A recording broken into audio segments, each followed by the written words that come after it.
निरंजन अलख निरंजन हो अलख निरंजन।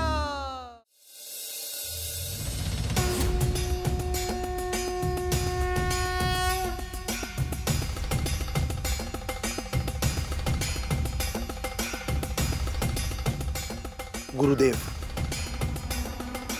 मी हे स्थान सोडावं म्हणून सगळे प्रयत्न करतायत, परंतु मी प्रण केलं आहे त्या राजाला इथे येण्यासाठी मी भाग पाडेन।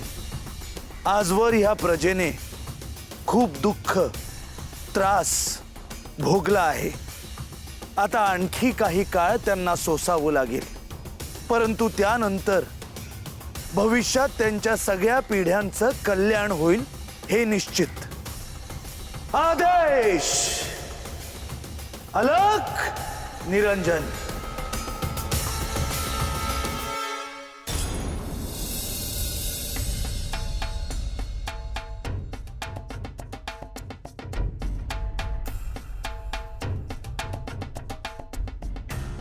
आई, जे माझ्या कानावर आलंय ते खरं आहे का? हो, मलाही समजलंय की प्रधानजींनी तुझ्याशी लग्न करण्याची इच्छा महाराजांकडे बोलून दाखवली आहे। आणि बाबांनी ती मान्य केली? नक्की काय झालंय ते मलाही अजून नीट समजलेलं नाही। थांब, महाराज येतीलच इतक्यात, मग आपण बोलू त्यांच्याशी।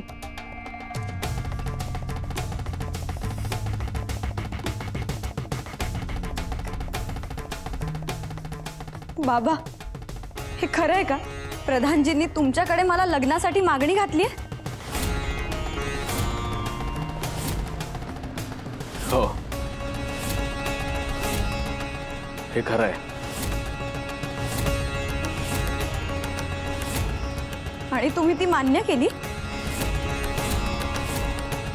त्यांनी ज्या परिस्थितीत ही मागणी घातली आहे, परिस्थिती आपल्याला नीट समजून घ्यायला हवी।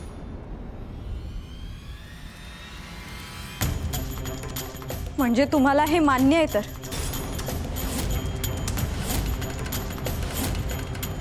महाराज, नेमकं काय झालंय? गोरक्षनाथ नदीकाठी बसल्याने राज्यात दुष्काळ पडलाय, त्यांना उठवण्याची जबाबदारी प्रधानजी घेत आहेत,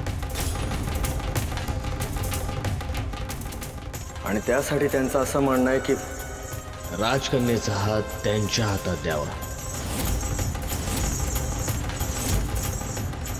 बाबा, काहीही झालं तरी मी प्रधानजींसोबत विवाह करणार नाही। थांबा, मी अजून होकार दिलेला नाहीये,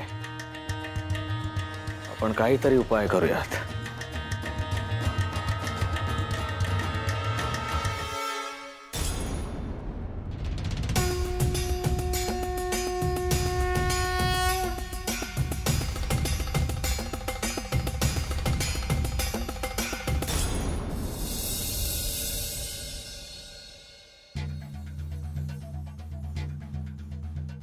सरुताई अशी का वागते मला काहीच समजत नाहीये।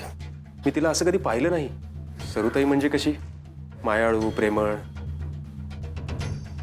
हो ना, शिवाय यावेळी माहेरी आल्यावर त्या सरळ गिरिजाक्कांकडे गेल्या। नाही म्हणजे पाटलीनबाई त्यांना याआधी पण घरी बोलवायच्या, पण वंस अशा लगेच कधी गेल्या नव्हत्या।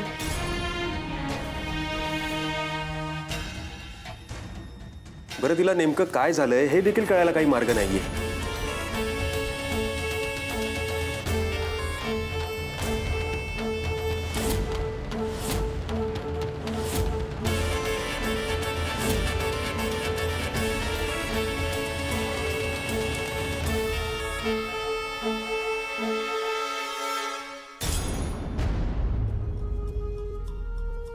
अरे कोशधर्मा, मी आल्यावर तुम्ही सगळे असे गप्पच आलात। चुकीच्या वेळी आले का मी? नाही ताई, तसं काही नाही, पण तू आलीस आणि लगेच पाटलांकडे गेली होतीस, त्यामुळे आम्हाला थोडंसं आश्चर्य वाटलं।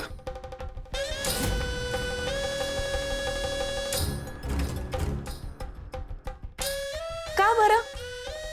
म्हणजे मी जायला नको होतं का?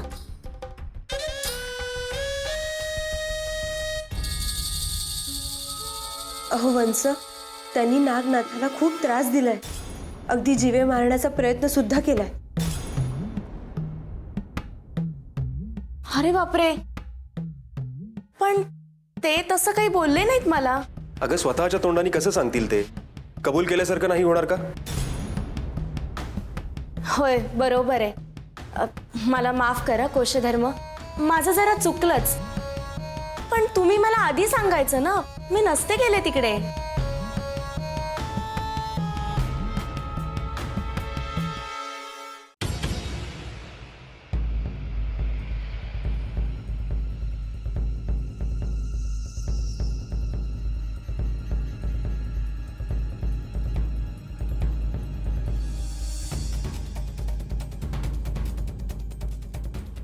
सरुताई, तुझ्या सासरहून सांगावं आलाय.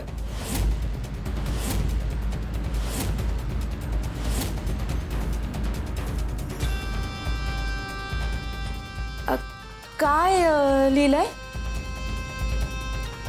तू इथे पोचल्यानंतर त्यांना कळवणार होतीस, पण अजून कळवलं नाहीस, त्यामुळे ते काळजीत आहेत.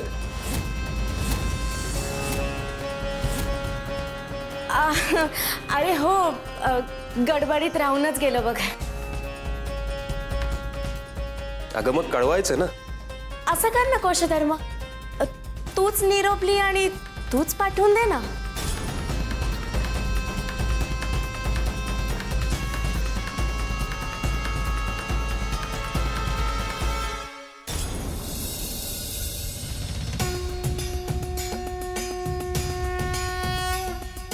गुरुदेव दत्त, गुरुदेव दत्त.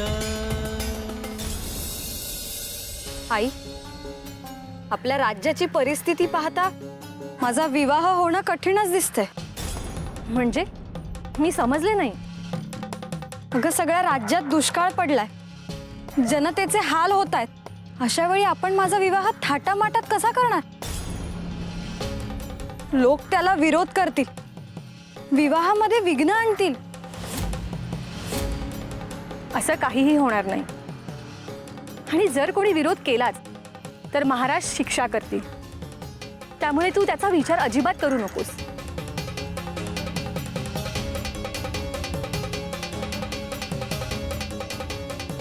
राणी सरकार, राज्याची दिवसेंदिवस परिस्थिती आणखीनच बिकट होत चालली आहे.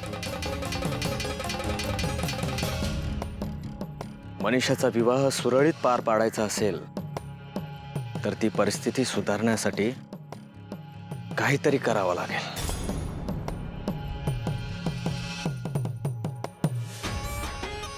काय करावं लागेल? सगळ्यांचा हाच सल्ला आहे की मी गोरक्षनाथांना प्रस्ताव पाठवावा. त्यांना शरण जावं, त्यांची माफी मागावी. पण माझ्या मनाला ते अजूनही पटत नाहीये. त्यामुळे यावर योग्य पर्याय काय,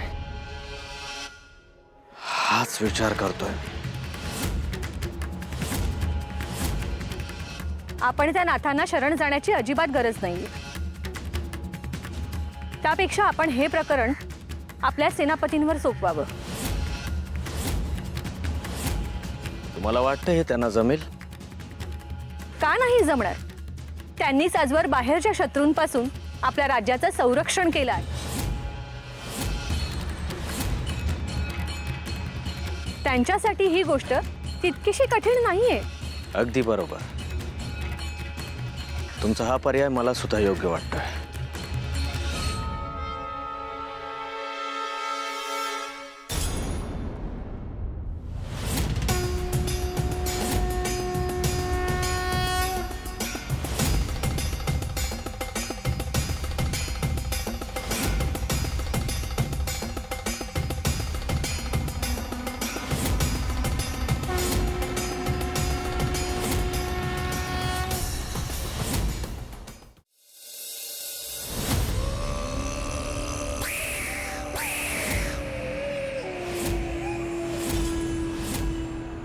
गुरुआई, मला एक समजणं झालंय.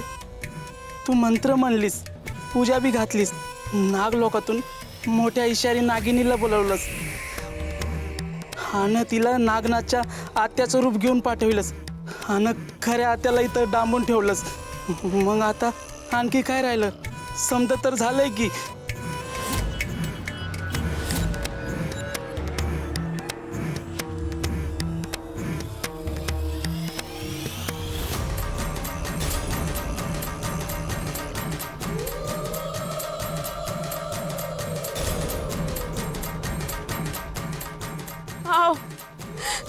मला का अडवून ठेवलं इथे? सोडा मला, जाऊ द्या.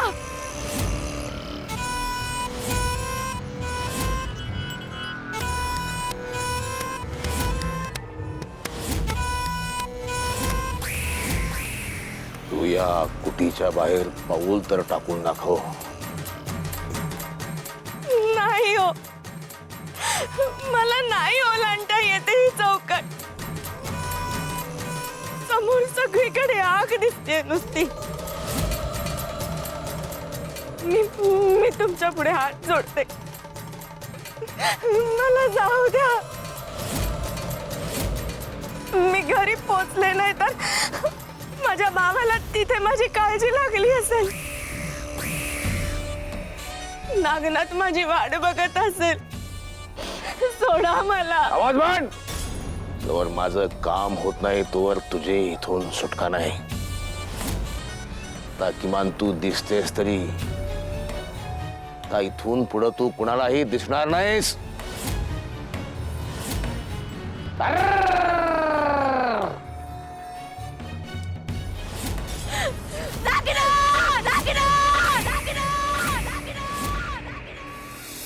जालिंदर, तू नागनाथाला हरी आणि हर हे दोन तत्व समजावून सांगतो आहेस. नागनाथ नारायणाचाच अवतार असल्याने त्याला ती तत्व लवकर समजतील. त्यासाठी तुम्हा दोघांनाही माझे आशीर्वाद आहेत.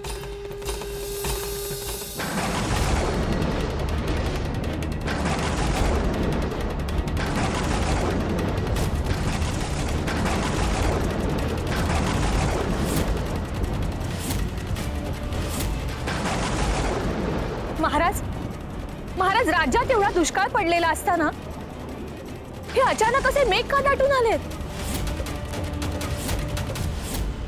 आणि विजाई केवढ्याने गडगडाट करतायत.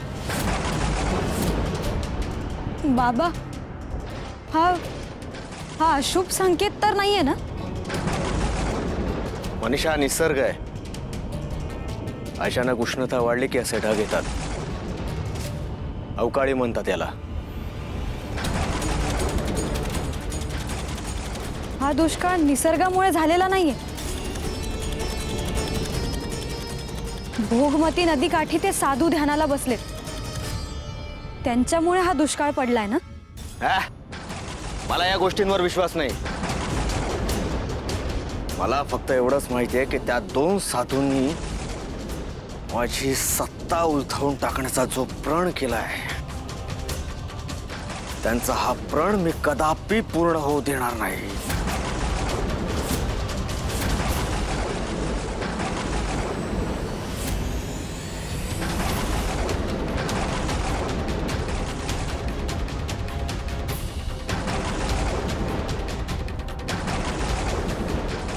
गोरक्षा,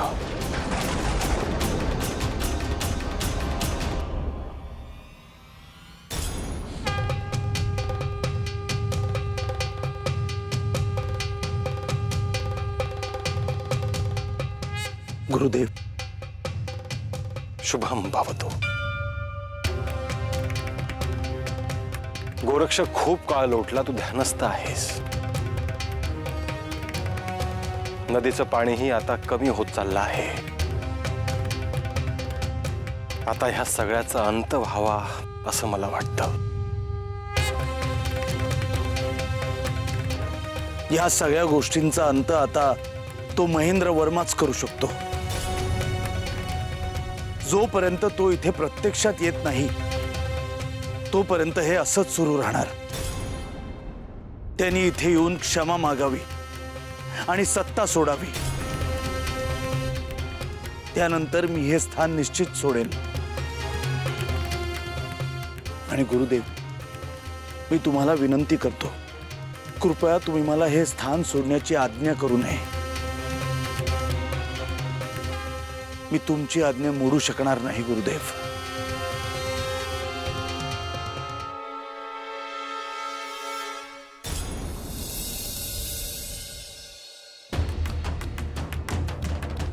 मला एक समजत नाहीये, ही सरुताई आपल्यासोबत असं विचित्र का वागते? हो ना, वंस अशा वागलेल्या मी कधी पाहिलं नाही. म्हणजे त्यांच्या मनात कुणाविषयी असा आकस नसतो. अहो, आपलं काही चुकलंय का? असं तर आपल्याकडून काहीच झालेलं नाहीये. कशावरून तरी ती नाराज आहे एवढं मात्र नक्की.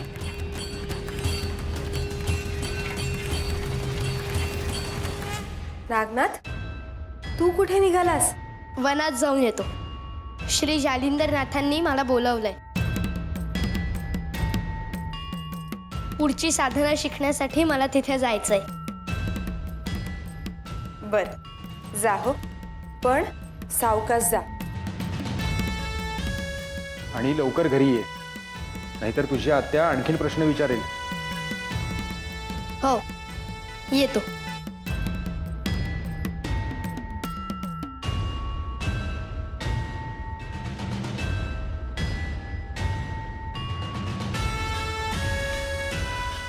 नागनाथ कुठे गेला आता? तो जालिंदरनाथांकडे गेला आहे. ते त्याला साधना शिकवत आहेत ना.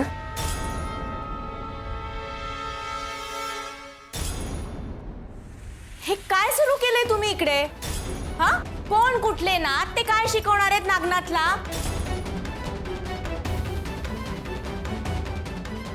अरे कोशधर्म, आपल्या मुलांनी काय शिकावं काय शिकू नये हे आपल्याला कळायला पाहिजे ना.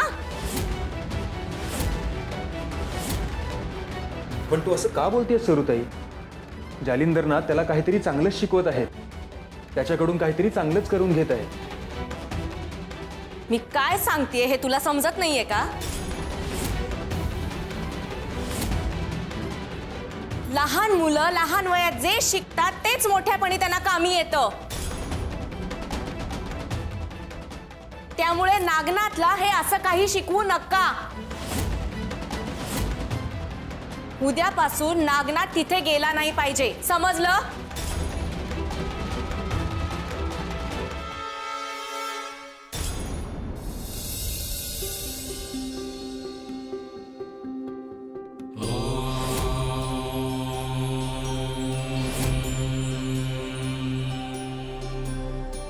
चैतन्य नागनाथाय नमो शुभम भवतु.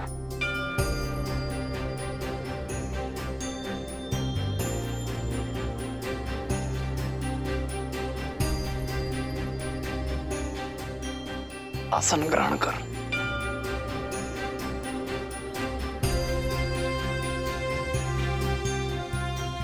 गुरुदेव, आपण सांगितलं तसं मी इथे आलो आहे.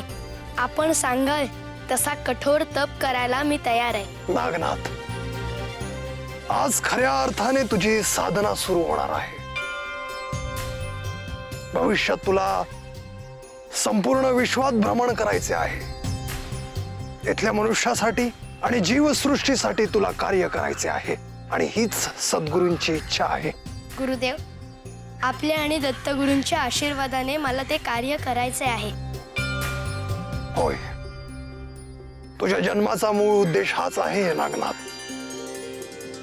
परंतु त्यासाठी तुला हा बोध होणे अत्यंत गरजेचं आहे की तू मूळ स्वरूपात कोण आहेस. आणि कठोर तप करूनच तुला ते साध्य होईल.